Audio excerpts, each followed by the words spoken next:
Hello everyone, welcome back to our YouTube channel. तो हमने cover कर लिया है सेल, सॉरी एक बार पेन चेंज कर लेता हूँ। सेल यूनिट हमने कवर कर ली। अब इसके बाद हम नेक्स्ट यूनिट पे चलते हैं, ह्यूमन फिजियोलॉजी। तो पहले हम इसके अंदर देखते हैं इसके अंदर है क्या। इसके अंदर भाई देखिए, डाइजेशन एब्जॉर्प्शन एक सब चैप्टर है, एक ब्रीथिंग एक्सचेंज चैप्टर है, एक बॉडी फ्लूइड चैप्टर है, फिर आपका एक्सक्रीटरी एंड प्रोडक्ट का एलिमिनेशन का चैप्टर आएगा।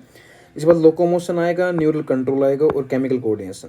तो ये सारे चैप्टर बहुत इंपॉर्टेंट हैं और ये पूरा का पूरा ह्यूमन फिजियो है, एक बेसिक ह्यूमन फिजियो है जो कि नीट या फिर अदर कोई भी आपके जो एग्ज़ाम होते हैं उनके अंदर ज़रूर पूछी जाती है। नीट के अंदर इसके काफ़ी क्वेश्चंस भी आते हैं, तो हम इसको अच्छे से पढ़ेंगे और हमारा पहले चैप्टर शुरू करेंगे डाइजेशन अब्जॉर्प्शन के अंदर से।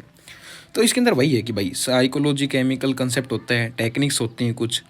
फिर इसके अंदर हम क्या कहते हैं, molecular physiology become the almost synonyms with the biochemistry, यानी कि जो हमने बायोमोलिक्यूल्स देखा है वो एक पार्ट है बायोकेमिस्ट्री का। बायोफिजिक्स देखते हैं जिसको आजकल एम नाम से एक नया आया है, molecular medicine. It is now begin the increasing really that the near purely organic approach होती है। और इसके अंदर सिस्टम बायोलॉजी होती है।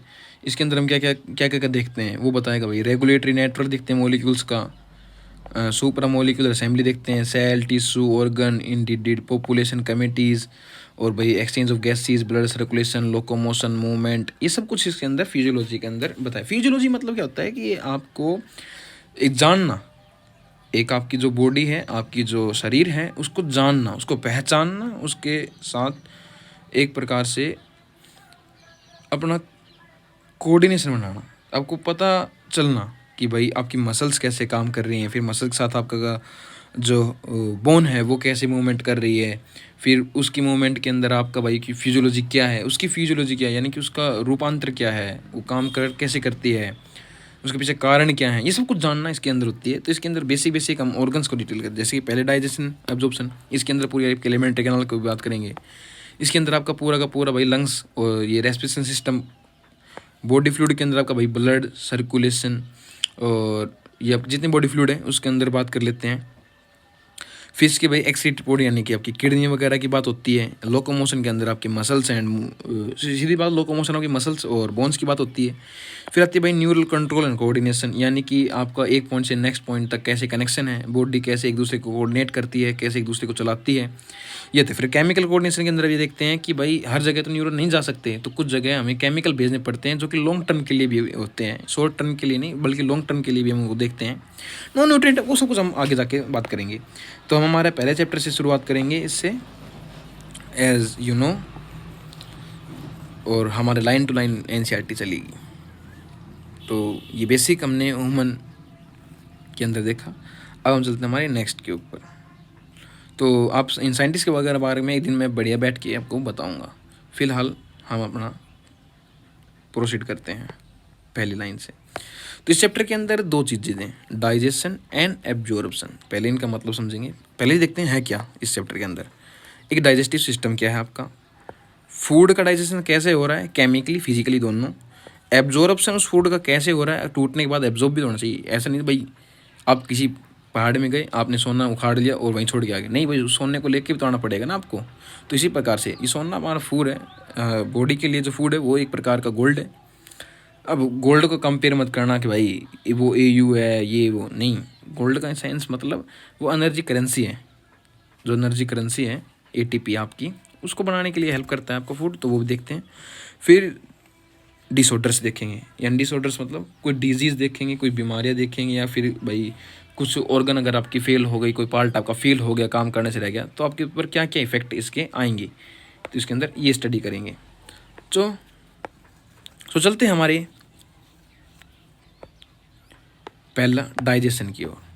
तो डाइजेशन के अंदर हम क्या करते हैं, डाई प्लस जेशन, ये दो शब्दों से मिला है।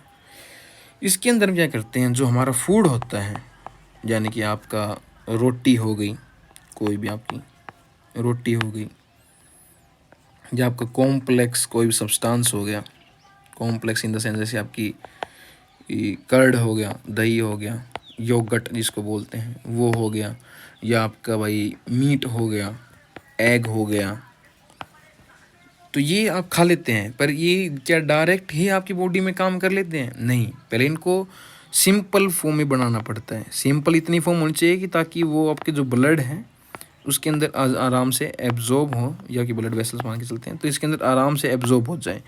अब रोटी तो डायरेक्ट ऐसे स्किन के अंदर जाएगी नहीं ना भाई, या सीधी आपकी भाई टुकड़े उठा के रोटियों को आप डाल दोगे अपने वेंस के अंदर, ऐसे तो होगा नहीं पॉसिबल।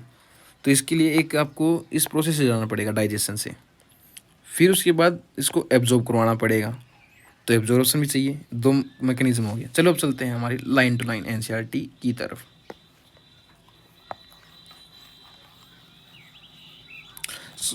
सोचेंगे इसको 3 लेक्चर के अंदर हैंड अप कर दें, बाकी पढ़ाई ज़रूरी है और क्वालिटी वाली। Food is the one of the basic requirement of all organism. हाँ, हर ऑर्गेनिज्म को फूड चाहिए, एनर्जी चाहिए। सीधी सी बात है, मशीन को तेल चाहिए, हमें फूड चाहिए। The major component of your food are carbohydrate, protein and fat. ये आपसे पूछेंगे। 3 मेजर होते हैं, सबसे पहले कार्बोहाइड्रेट, फिर आप प्रोटीन और फिर आप फैट। इन तीनों को हम कंसेप्ट करते हैं और इन तीनों से हम एनर्जी लिबरेट करते हैं। जबकि जो आपके विटामिन और मिनरल्स, ये देखें यहाँ पे लिखते हैं vitamin and mineral also required in small quantity, but vitamin और मिनरल्स डायरेक्ट आपका यूज़ नहीं करते। भाई मान लीजिए आपने कोई भी लेट्स सपोज आपने कोई भी मिनरल लिया, विटामिन के ले ली, या फिर सबसे कॉमन विटामिन B12, तो विटामिन B12 आपने खा ली, तो इससे हुआ क्या? ये आपको डायरेक्ट एज ए फूड के रूप में एनर्जी नहीं प्रोवाइड करेगा, एनर्जी कभी नहीं। ये क्या करेगा, आपको एंजाइम्स के अंदर जाएगा, जो आपके एंजाइम है उसके ऊपर जाएगा और उसकी एक्टिविटी को इंक्रीज़ कर देगा। तो ये भी एक तरीके से आपको बढ़ा रहा है चीज़ों को, आपकी बॉडी में बहुत फ़ायदा कर रहा है, बेनिफिट कर रहा है। बट डायरेक्ट ऐसे नहीं है कि डायरेक्ट इसका ATP बना दिया जाएगा, डायरेक्ट इसकी ATP नहीं बनाई जाएगी। तो ये भी स्मॉल अमाउंट में चाहिए, बट डायरेक्ट इन्वॉल्व नहीं होते हैं आपकी एनर्जी मेकिंग के अंदर। Food provide energy and organic material for growth and repair of tissue.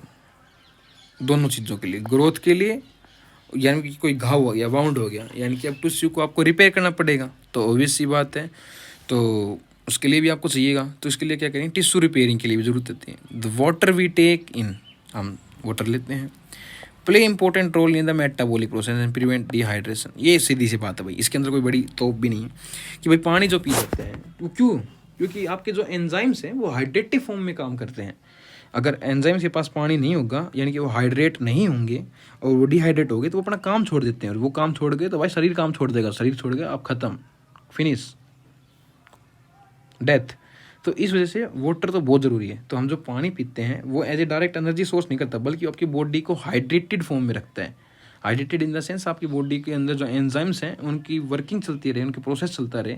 तो इस वजह से आपको बॉडी के अंदर वाटर की जरूरत होती है।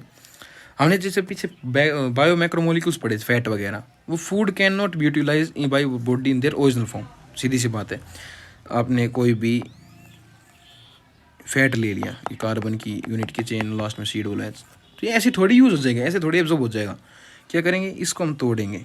एक प्रोसेस चलती है बीटा ऑक्सीडेशन, तो आप हाई क्लास में पढ़ेंगे। उसके अंदर 2-2 कार्बन टूट के आपकी एनर्जी लिबरेट करते हैं और कार्बन डाइऑक्साइड रिलीज होती है और उसे एनर्जी एब्जॉर्ब करके और काम करते जाते हैं। ऐसे आपके चलता रहता है। ग्लूकोज भी है, जैसे आपको ग्लूकोज मैं आगे पढ़ाऊँगा अभी।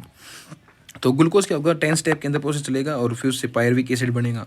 उसके दौरान आपको 2 ATP, 1 NADPH ऐसे कुछ मिलेंगे सब्सटेंस, वो बताऊंगा भाई।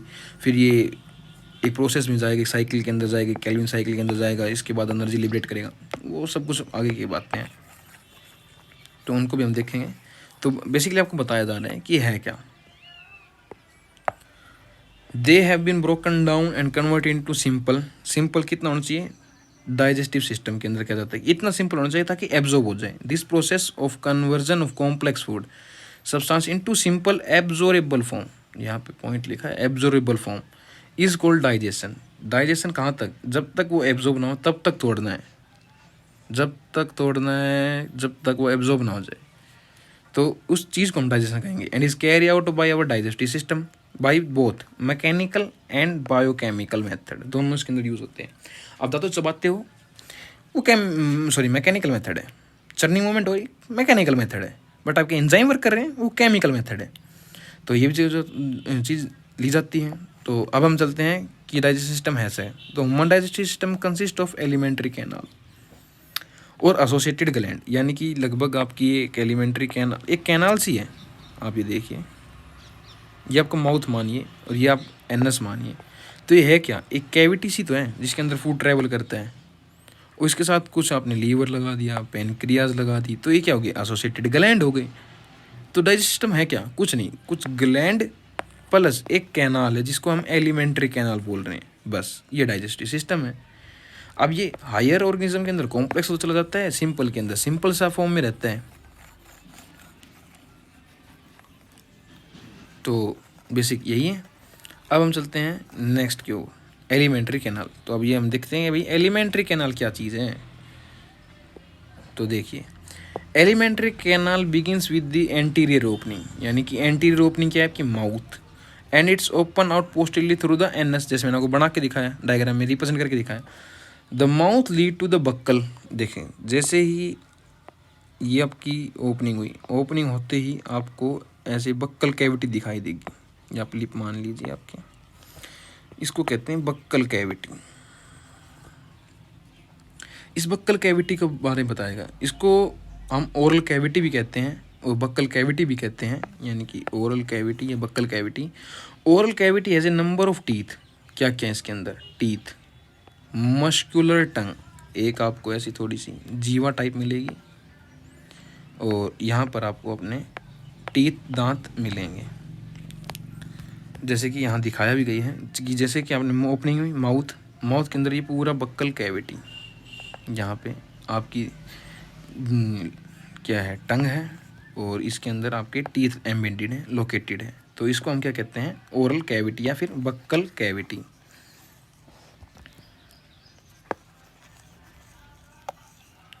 अब हम चलते हैं नेक्स्ट की ओर।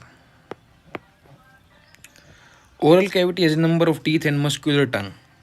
भाई देखो, teeth organism to organism depend करते हैं, टाइप उनका ऑर्गेनिज्म टू ऑर्गेनिज्म डिपेंड करता है, बेसिक फॉर्म क्या है, वो किस चीज़ के बने हुए हैं, वो सब के कॉमन होते हैं। एक बाहर आउटर इनेमल पार्ट होता है, भीतर सॉफ्ट टिश्यू होता है, उसको हम आगे अच्छे से देखेंगे, वो बेसिक फॉर्म होती है। देखो, each tooth is embedded in A socket. अगर भाई मान लीजिए ये आपका ये आपकी, ये मान लीजिए जो लाइन, आप जो देखते हो, जो लाइन को आप टच करके देखिए, तो इसके ऊपर आपको ना आपके जो दांत हैं ना वो ऐसे मिलेंगे, ऐसे। आप क्या देख रहे हो इनके ऊपर, ये एम्बेडेड हैं, ठुके हुए हैं, धसे हुए हैं।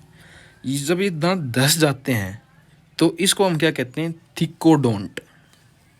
इसको हम क्या कहते हैं, थिकोडोंट। आप कहोगे भाई सबके अंदर ऐसे होते हैं, नहीं, देखो आप स्नेक्स वगैरह देखें तो उनके दांत सिर्फ ऊपर की तरफ लोकेटेड होते हैं ऐसे, और ह्यूमंस के दांत अंदर की तरफ ऐसे, तो ये मजबूती से पकड़ होते हैं। जबकि जो स्नेक्स वगैरह दांत होते हैं वो ऊपर की तरफ लोकेटेड होते हैं, वो धसे हुए नहीं होते हैं। तो ये ह्यूमन, ये स्नेक, तो आपको समझ में आ गया होगा। तो थिकोडोंट का मतलब क्या है, तो majority of mammal including human being form the two set of teeth. देखो, हर किसी के पास दो टीथ होते हैं। आपने देखे होंगे दूध के दांत जिसको बोलते हैं आप, पहले, यानी कि पहले जो बच्चा होता है, यानी कि वो 0 to up to 5 या 8 ईयर तक ये दांत रहते हैं, वो वेरी कर देते हैं भाई पर्सन टू पर्सन।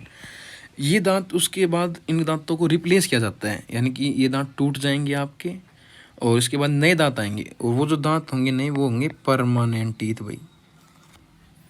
तो ये है क्या, देखो परमानेंट का मतलब जाहिर समझ में आ रहा है कि अगर वो आ गए तो परमानेंट हो गए, अब वो नहीं टूटेंगे। अगर वो टूट गए तो वो दोबारा जर्मिनेट नहीं कर पाएगा। जबकि आपका जो मिल्क टीथ होते हैं वो दोबारा जर्मिनेट कर जाते हैं, नहीं सॉरी, मिल्क टीथ होते हैं वो टूट जाते हैं, उसके बाद ये दूसरे दांत आते हैं जिनको परमानेंट कहते हैं। तो देखिए, a set of temporary milk, temporary यानी कि कुछ दिन के लिए आए हैं, यानी कुछ साल, मतलब 5-6 साल के लिए, इनको क्या कहेंगे, टेम्परेरी मिल्क टीथ या डेसिडियस। डेसिडियस मतलब जो झड़ जाते हैं, जैसे पौधे आप देखते हैं, उनको कहते हैं डेसिडियस फॉरेस्ट है। ऐसा फॉरेस्ट जो भाई एक टाइम आने के ऊपर अपनी पत्तियों को झाड़ देगा, अपनी पत्तियों को गिरा देगा, उसके बाद नई पत्तियाँ आएंगी। तो इसी प्रकार से ये दांत गिर जाएंगे एक टाइम पीरियड के बाद। तो डेसिडियस टीथ बोल देते हैं। Replace by A set of permanent और अडल्ट टीथ, इनको परमानेंट या अडल्ट टीथ बोल देंगे, जो आपकी लाइफ के साथ रहेंगे, जब तक आप जिंदा रहोगे तब तक आपके साथ रहेंगे। दिस टाइप ऑफ डेंटिनेशन इज डाइफो, डाइफो मतलब दो, डाइफोडोंट, डाई मतलब दो, फोडोंट माने बार, दो बार, दो बार जो टीथ आए हैं उनको डाइफोडोंट बोलेंगे। थिक्को धसे हुए, थिक्कोडोंट जो धस गए, तो मन के अंदर क्या है, थिक्कोडोंट प्लस डाइफोडोंट दोनों हो गए। एंड अडल्ट ह्यूमन, अब देखिए इसके ऊपर पूरा ये डिस्कस करेगा। अडल्ट ह्यूमन के पास कितने होते हैं, टोटल 32 दांत। ये 32 दांत कैसे होते हैं, 21-23 के रेंज में। पहले इसको समझा देता हूँ आपको कि हमारे पास है ना 4 प्रकार के दांत हैं। जब 4 प्रकार के दांत हो गए तो होमो मतलब सेम और हेट्रो मतलब डिफरेंट, HETRO। तो हमारे पास क्या क्या हेट्रोडोंट टीथ हो गए भाई। देखो थिकोडोंट हमारे पास हो चुके हैं, हमारे पास इसके बाद क्या हो गया भाई, डाइफोडोंट हो गया। इसके बाद क्या है, हेट्रोडोंट। हेट्रो मतलब टाइप कि दांत के 3-4 टाइप हैं, सीधी सी बात है। दांत के 3-4 टाइप हैं, तो इनको क्या कहेंगे, हेट्रोडोंट टीथ्स। तो ये होते कैसे हैं, देखिए 4 डिफरेंट टाइप्स ऑफ हेट्रोडोंट डेंटिनेशन। पहले incisor, canine, premolar and molar. अब ये देख मैं समझा देता हूँ भाई। इंसीजर मतलब ऐसा दांत कि जो आपको इंसाइज करे, इंसाइज मतलब काटने का काम करे। आपके पहले 2 टीथ देखिए दांत से। आप सेब जब भी खाते हो, जब भी आप एप्पल को बाइट करते हो, तो आप पहले अपने 2 दांतों का प्रयोग करते हो, आप इंसाइज करते हो उनके अंदर, एक कटर सा लगाते हो उनके अंदर, तो उसको क्या कहेंगे, इंसीजर टीथ। इसके बाद आपको नेक्स्ट देखेंगे 2 के बाद, यहाँ पे 2 के बाद कैनाइन सा, यानी कि थोड़ा सा ऐसा ट्रायंगुलर शेप से दांत। अब ये ट्रायंगुलर शेप से दांत कैसे हुआ, यानी कि ये फाड़ने का काम करेगा। आपको मीट फाड़ना है, या आपने भाई कभी टाइगर्स वगैरह देखे हो फोटोज़ में, मूवीज़ में, या फिर कैट डॉग देखे हो, उनके पास नहीं निकले होते जो बाई तरफ पहने से दांत, तो उनको कहते हैं हम कैनाइन। कैनाइन का सीधा सा मतलब होता है कि वो टीथ जो कि आपको मीट वीट के अंदर फाड़ने के अंदर काम ज़्यादा देते हैं। फिर इसके बाद आता है प्री मोलर। प्री मतलब पहले, और मोलर मतलब दांत। तो प्री मतलब मोलर दांत से पहले, यानी प्री मोलर। तो प्री मोलर टीथ आपके कुछ इस प्रकार से होते हैं। ये दांत लगभग ज़्यादातर आपके हर्बीवोर्स के अंदर जाते मिलते हैं, यानी कि यहाँ के ऊपर आपको कोई रख के इसके ऊपर नेक्स्ट दांत ऐसे रख कर उसको पीस देते, क्रश कर देंगे, तो ये क्रशिंग के काम आता है। और मोलर यानी कि वो सेम है, दोनों टाइप सेम हो गए ना भाई। मोलर से पहले आए तो प्री मोलर, तो यानी कि सेम होंगे, इसीलिए इसको प्री मोलर बोला जाता है। Arrangement of teeth in each half. Each half का मतलब समझाता हूँ आपको अच्छे से। आप अपना माउथ देखिए, अपना खुद का आप माउथ देखिए या ऑब्जर्व करिए, तो आप इसको देख पाओगे कि आपने माउथ को 2 पार्ट में डिवाइड कर दिया, एक अपर एक लोअर। और इसको मैं बीच से 2 पार्ट से डिवाइड कर देता हूँ। देखिए समझ में आ गया। नाक से एक तो मैंने बिल्कुल वर्टिकल, फिर एक हॉरिजॉन्टल, 2 कट लगाए, एक वर्टिकल एंड एक हॉरिजॉन्टल। तो ऐसे जब कट लगाए तो हमारे पास क्या अरेंजमेंट मिली, 21-23 की अरेंजमेंट मिली। 21-23 की अरेंजमेंट मिली। 21 मतलब 2, यानी कि इस तरफ 2 क्या हो गए आपके डायरेक्ट। ICPM, इसको याद रखिएगा, ICPM, एम तो आप लास्ट में लगा सकते हो, ICPM से याद करिएगा। आई मतलब इंसीजर, 2 आपके पास हो गया इंसीजर, 1 हो गया आपके पास कैनाइन, 2 हो गया आपके पास प्री मोलर, और 3 हो गया आपके पास मोलर। तो इसको बोल लेंगे 21-23, यानी कि फॉर्मूला हो गया आपका। यानी कि अगर आप अपना 4th क्वाड्रेंट देखते हो, यानी कि चौथा हिस्सा देखते हो आपके माउथ का, तो उसके अंदर ऐसी अरेंजमेंट मिलेंगे आपको। तो arrangement of teeth in each half of पर लोअर जो इज ये and represented by dental formula human. ये सीधी से आपको बता दिया है, इसके अंदर मिस आई थिंक कोई डाउट नहीं होना चाहिए। The hard chewing surface of teeth made up of enamel, यानी कि जो बाहर, अब ये देखिए, ये आपका कोई दांत देख लीजिए, मैं इसको अच्छे से समझा देता हूँ। तो ये बाहर से जो आउटर कवरिंग है, इसको हम कहते हैं इनेमल। यानी कि ये कैसे होता है, ये बहुत ही सख्त होता है भाई, हड्डी से ज़्यादा सख्त होता है ये इनेमल, इसको बोलते हैं इनेमल पार्ट। इसके अंदर होता है भाई रूफ, ये रूट होती हैं, ये कुछ ऐसी अरेंजमेंट्स होती हैं।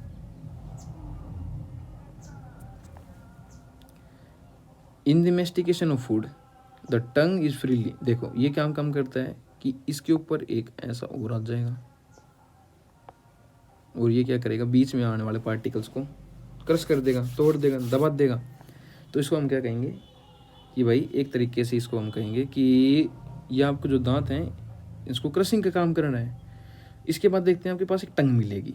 ये कैसी है, मस्कुलर ऑर्गन है, attach to the floor by oral, यानी कि आपकी ओरल कैविटी है। तो इस ओरल कैविटी में ये टंग है, ये कैसी मस्कुलर है, ये नीचे से अटैच है। आप ऑब्जर्व भी करके देख सकते हैं कि नीचे से अटैच है। तो ये किसके अंदर अटैच है, ओरल कैविटी के अंदर, बाय ए फ्रीनुलम। जो इस अटैचमेंट है इसको क्या कहेंगे, frenulum. The upper surface of tongue has a small projection. तो आप देख भी सकते होंगे कि छोटी छोटी, जैसे ये टंग मान लीजिए आपकी, तो इसके अंदर छोटी छोटी ऐसी प्रोजेक्शन मिलेंगे आपको। तो ये प्रोजेक्शन है क्या, पहले तो ये देखते हैं। इनको हम कहते हैं पेपिलाई। तो ये पेपिलाई आई कहाँ से, इसका काम क्या है। देखो पेपिलाई काम हर जानवर के अंदर अलग अलग होता है। आप टाइगर्स वगैरह के अंदर देखेंगे ये पेपिलाई बहुत हार्ड मिलेगी आपको, या फिर आपने कभी गाय वगैरह या फिर बफेलो वगैरह देखा होगा तो उसके अंदर पेपिलाई बहुत हार्ड मिलती हैं। तो ये इनका अलग अलग काम होता है। इन पेपिलाई की कुछ मॉडिफाई होकर टेस्ट बड का रूप ले लेती हैं। टेस्ट बड मतलब यानी कि आपने मीठा खाया तो यहाँ के ऊपर रिसेप्टर लगे होंगे, वो रिसेप्टर को बताएंगे कि भाई मीठा है। आपने तिक्का खाया, इस टेस्ट बड के ऊपर रिसेप्टर लगाए हुए हैं, रिसेप्टर बताएगा कि आपने तिक्का खाया है। तो ये रिसेप्टर्स लगे होते हैं इन टेस्ट बड के ऊपर। तो ये पेपिलाई सम वो विच, अब वो आपको पता क्वेश्चन क्या देगा, वो क्वेश्चन देगा आपको कि all papillae bear the taste bud, नहीं, some papillae bear the taste bud. Some, इसके ऊपर फोकस कीजिएगा। Some of which bear the taste bud, taste bud होगी। Oral cavity leads to the short pharynx which serve as the common passage for, अब ये देखिए यहाँ दिखाता हूँ आपको, ये आप देख रहे हैं ये पार्ट, यहाँ से ये तो आपका डाइजेशन फूड हो गया, ये आपकी लंग्स की पाइप हो गई, यानी कि इसको हम क्या कहते हैं, वैसे सिंपल भाषा में इसको कहते हैं एयर पाइप या फिर विंड पाइप, और ये आपकी फूड पाइप। तो ये दोनों के दोनों यहाँ कॉमन आपको दिख रहा होगा। आई थिंक मैं थोड़ा सा और आपको करके दिखा देता हूँ, तो आपको ये कॉमन सा दिख रहा होगा यहाँ पे,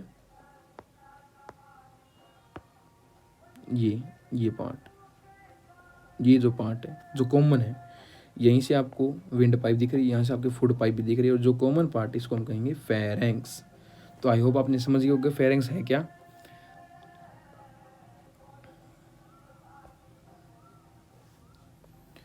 ये क्या है, शॉर्ट है, छोटा सा है pharynx. Which serve as the common passage for food and air, दोनों के लिए कॉमन पैसेज है।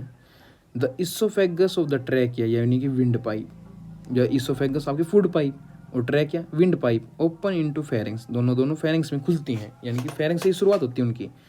तो इसको भाई देखो, आपने भोजन खाया है, कहीं वो विंड पाइप ना चला जाए, तो इसके लिए ऊपर क्या लगे, एक एपिग्लोटिस, आप फ्लैप मानिए उसको, फ्लैप इन द सेंस ढक्कन टाइप।